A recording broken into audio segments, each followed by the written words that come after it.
BBC News with Eileen McHugh. A day of elaborate ceremony and ancient tradition has come to a close in Britain following the coronation of King Charles III and Queen Camilla. They waved to crowds from the balcony of Buckingham Palace after being crowned at Westminster Abbey. Police in London arrested more than 50 people throughout the day. Most were detained on suspicion of conspiracy to cause a public nuisance. Rights groups have described the arrests as alarming.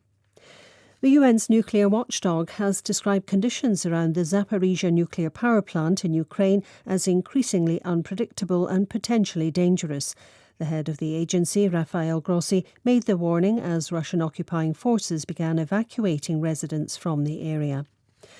The Kremlin has accused Ukraine and its Western allies of being behind a car bomb that wounded a prominent Russian writer. Officials say Zakhar Prilepin, who is an ardent supporter of the Ukraine war, has undergone surgery. His driver was killed. Iraq's Prime Minister has blamed climate change for droughts that are causing dire water shortages across the country. Mohammed Shia al-Sudani asked for urgent international help. He called on Turkey to let more river water flow downstream towards Iraq. Saudi Arabia's foreign minister says envoys from Sudan's warring military factions are in Jeddah for their first face-to-face talks.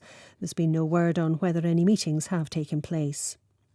About 1,200 people in Guatemala have been allowed to return to their homes after a volcanic eruption forced them to leave. The Fuego volcano began spewing ash into the sky on Thursday. In Spanish football, Real Madrid have won the Copa del Rey for the first time in nearly a decade. They beat Osasuna 2-1 in the final of the cup competition. 2 goals from the Brazilian forward Rodrigo gave Madrid victory in Seville. BBC News.